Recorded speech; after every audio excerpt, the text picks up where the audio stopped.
Yes, I'm John Filippo. I'm a retired Chief Petty Officer, E7, and Electronic Technician Chief, SS, submariner.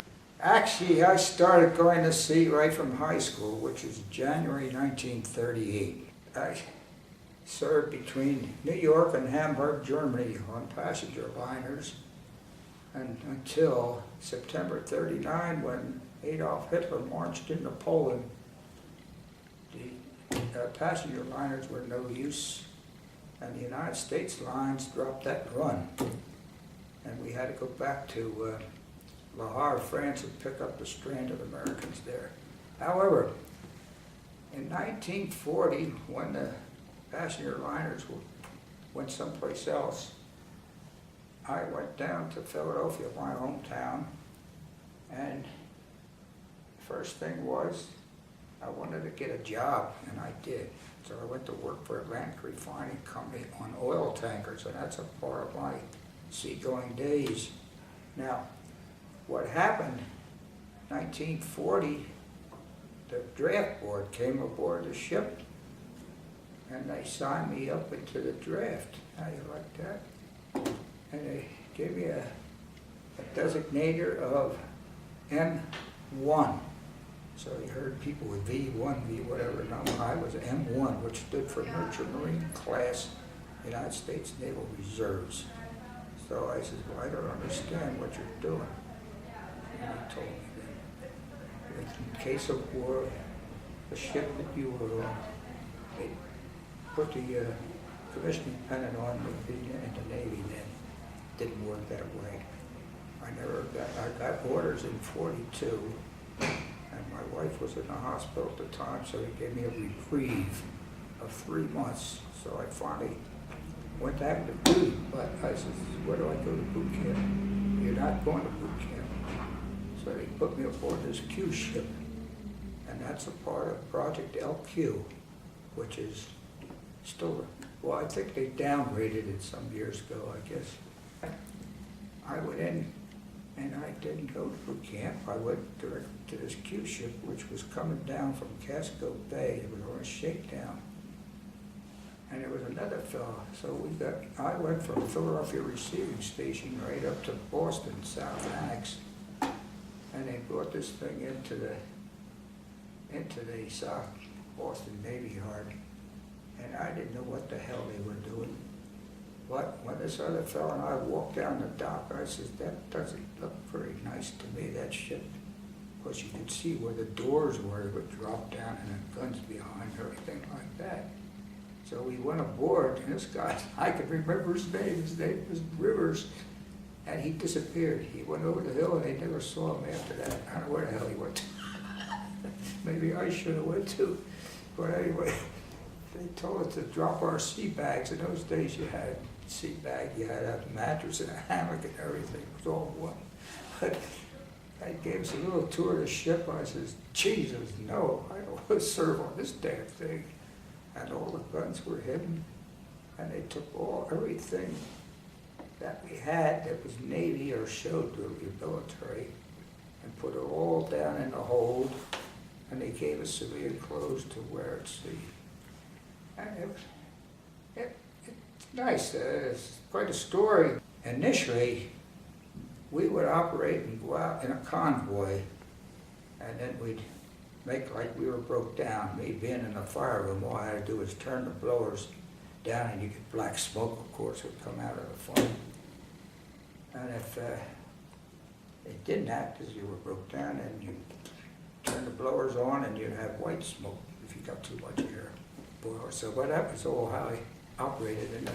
And the reason I knew my way around the fire room and the engine room is because I served on other tankers.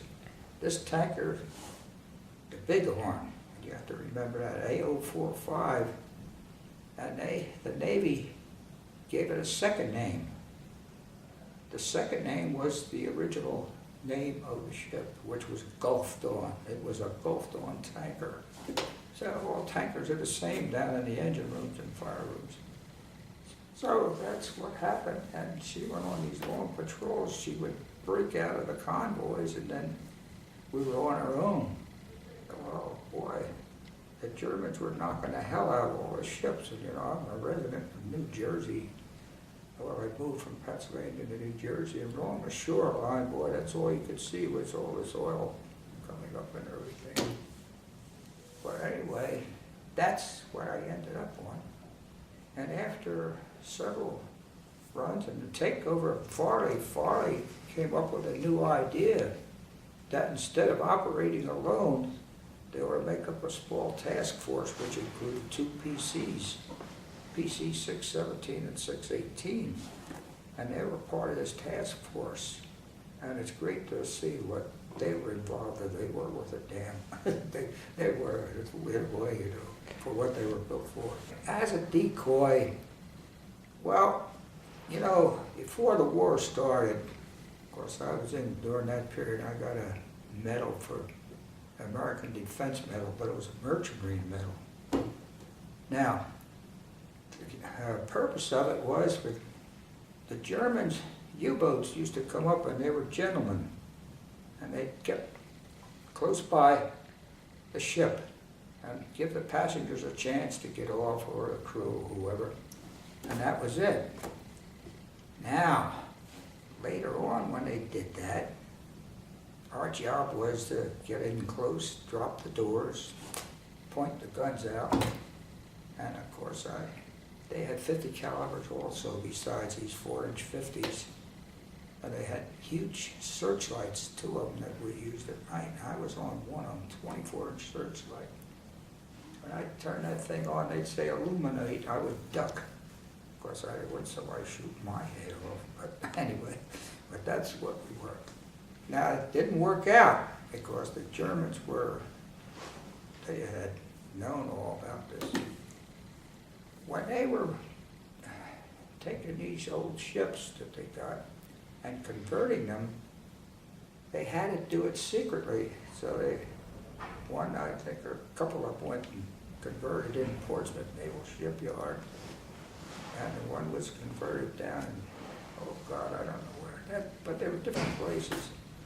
And of course, the shipyard workers weren't allowed in the area, only the people who worked on these things. So that's where all the secrecy came in, and we never did get a punch in there, It was too late, the game was up and so forth. Well, when you go to GQ, of course we were all assigned GQ stations. It was, after a while, we did it automatically. I mean, those doors would come down, and they'd make a hell of a racket when they come down. In fact, they came down too many times during the North Atlantic. The North Atlantic's very rough, And sometimes those doors would come down because of waves breaking the mechanism or something. Inside the ship now, we had a big compartment up for it. A lot of people were in those compartments. They would flood out, and water come down through them damn big, they had these big wind scoops in those days, you didn't have air conditioning. But anyway, everybody did their job, and they manned them. Now, when the Erie got hit down there in Curacao, we were going in with her, too. Of course, we had a problem with our boiler. And the Erie got hit at supper time. A torpedo hit right underneath the wardroom, and all the officers were wiped out. I guess you read that story. But anyway, the Erie was a good lesson. What happened, we turned around and started back out again because we knew we couldn't do much good. But they found out that these U-boats came to the surface, they broached. And all of a sudden, these merchant ships were, big bang, boy, they were trying to hit them. But they decided what they needed on that Q ship was hedgehogs. I don't remember hedgehogs, mousetraps, whatever the hell. These were hedgehogs. So we went back to the States and had them installed. And what we had underneath the forecastle, they had 3 hedgehog emplacements. One was 24 pistols, and there was 2, one on each side, and shot 12 apiece. that was good because you could get in close and get a good shot on these submarines, but that was all part of the maneuvers. And anyway, we got there and went back, and we engaged a submarine. I think it was between the Cape Verde Islands and the Azores. And lo and behold, I've got a picture that the captain, I got it from the photographer, ship's photographer, that shows these hedgehogs going off. Now there's 48 of these things going up and coming down. And I think there was a hit, or 6 hedgehogs exploded. And it shows these spouts coming. We didn't get credit for that. Somebody even saw the damn submarine roll over, and there was a big thump on the port side. Well, it was all written up at Eastern Sea Frontier. We never got any mention of it. However, there was one of these baby flat tops near us, the Card. I guess you remember that name. The Card got, I don't know, they got, what do you call it? I guess they claimed the hit. I don't know. I don't know what the story is, but that's all I heard. And it's probably written up, no way. But I think the bigger one did get cheated out of it. Well, that's okay. Every war you have the heroes. so anyway, that was it. Finally, they got the word that it wasn't worth having these cute ships.